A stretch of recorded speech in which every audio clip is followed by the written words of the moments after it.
वहां पे क्या कर रहे हैं ये? हरामखोर, गिरा होगी इसको, नीचे उतारो।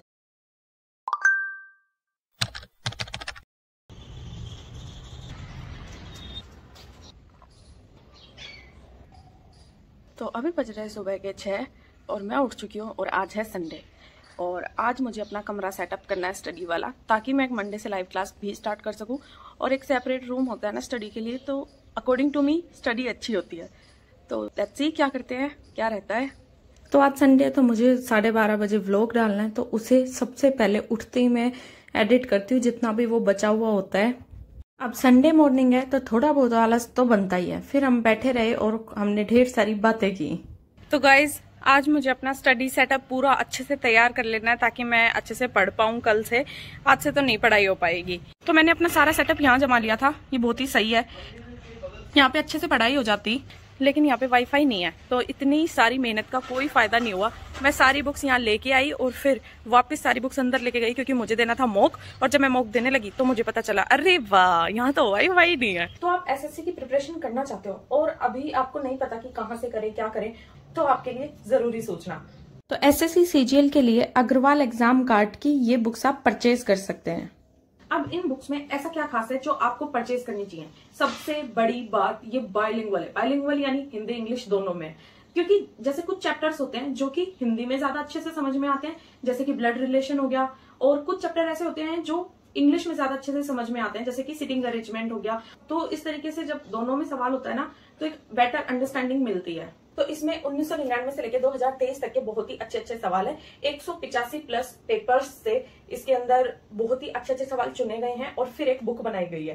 इसमें जो क्वेश्चंस है वो टॉपिक वाइज दिए गए हैं। इससे होता है कि जो प्रैक्टिस है ना वो बहुत ही अच्छे से हो जाती है, जो अंडरस्टैंडिंग है वो डेवलप होती है और स्पीड तो बहुत ही तेज हो जाती है। तो SSC is all about speed. तो अगर आपको स्पीड पे काम करना है ना, तो टॉपिक वाइज क्वेश्चन जरूर करो। अब सवाल तो सॉल्व कर लिए, लेकिन सबसे बड़ा मुद्दा ये होता है कि उनके प्रॉपर आंसर हो, सही आंसर हो।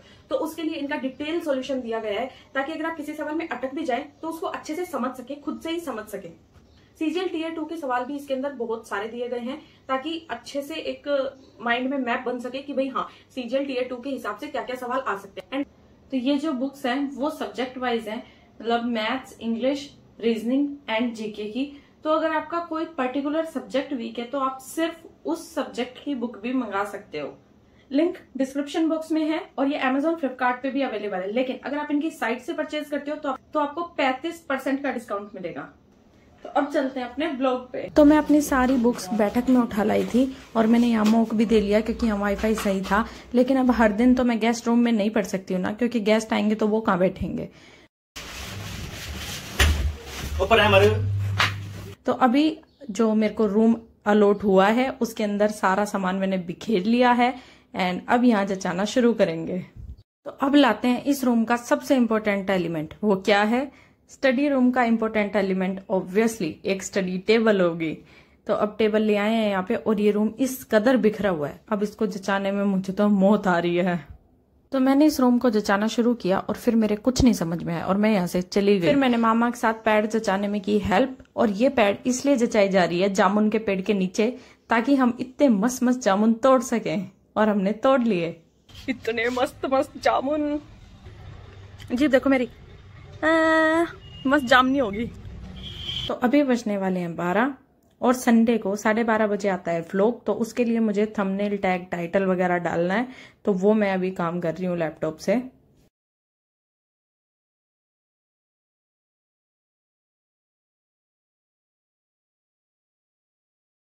इस रूम से एक्स्ट्रा सामान निकाल रहे हैं जो भी हम दिल्ली से लाए थे, जो कि उस वक्त हमें सारा इम्पोर्टेंट लग रहा था।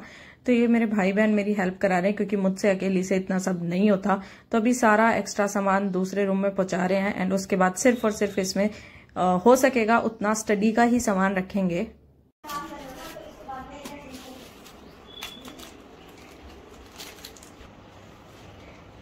जिस खिड़की को हम इतनी शिद्दत से साफ कर रहे थे, ये पीछे वाली खिड़की को, इसके अंदर हमने सारे छेदों में कचरा वो ठूस दिया था कपड़ा, ताकि वो छिपकली ना आए। लेकिन पता नहीं कहाँ से वो आ गई और अब हमें उसे बंद करना पड़ा।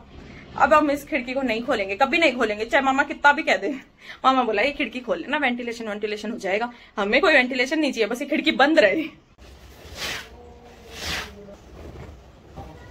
फिर मेरी थोड़ी सी बुक्स बच गई थी मोटी वाली, और वो कहीं भी नहीं सेट हो रही और यहाँ भी नहीं हुई सेट। फिर एट लास्ट हमने सोचा कि चलो इसे इस बेड पे ही जचा देते हैं, और कहाँ ही जचाएं, क्योंकि जहाँ जचा सकते हैं वहां तो मामी ने अचार रख रखे हैं।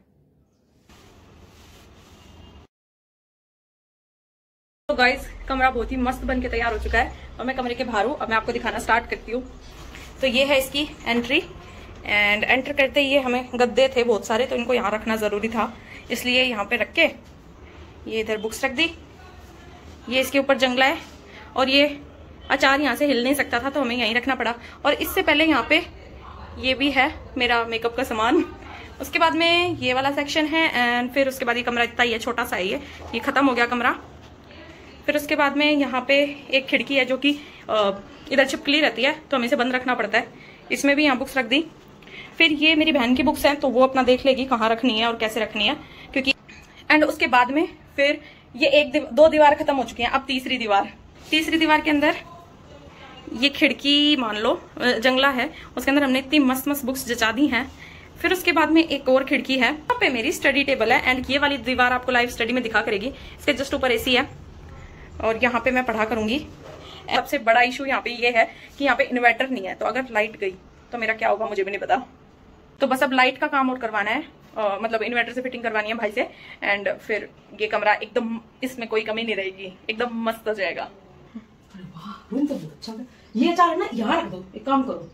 कहाँ पे? यहाँ पे इस कोने में रख दो। वो कहाँ है मेरा तीसरे वाला अचार? वो वहाँ पे क्या कर रहे हैं ये? आरामखोर गिरा होगी, इसको नीचे उतारो, उसको लाओ उसको।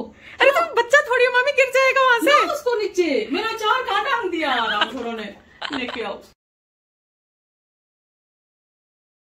ये तुमने ला दिया आपने तो तेल। तो ये कैसे कर गई? इसकी नियत है कि रखने की तुमने की? भाई मामी मैं तो एक मर्तबान बच गया, मैं तो नटाऊं। लो और ले लो, खून बह रहा मेरे से, डाल इसके अंदर। मैं क्या ले लूं? चाटूंगी इसको। जाओ टिश्यू पेपर को कागज है, मैं बस साफ कर लो उससे, फिर धोने से साबुन से। उतनी ऑटोरिया पे चढ़ा के उठा दिया, बस थोड़ा में बच्चे से उठा दिया ऊपर वहां जाए। मैं भूल गया काम जानते यहाँ पे, बस थोड़ा ही हाथ यहाँ से लेके आए, हाथ पे अचार की जगह खाली हो गई है, तो ये बुक्स भी ऊपर पहुंचा दी। और फिर भाई और मामा ने मिलके की इन्वर्टर की फिटिंग, एंड ऊपर पंखा भी लगाना है, तो उसके लिए मामा ने ये सारा कमरा मेरा फिर से बिखेर दिया। और मुझे बहुत दुख हुआ, लेकिन खुशी भी और थी कि पंखा लग रहा है, पर दुख भी बहुत हुआ। पर चलो फाइनली पंखा लग गया। और सो फाइनली मेरा रूम जच चुका है, और अब मैं इसके अंदर पढ़ाई करूंगी। ओ मेरे को नहीं दिख रही, कहाँ है? देख तो मेरे को भी नहीं, पर इस कोने पे थी। कहाँ है? गई क्या?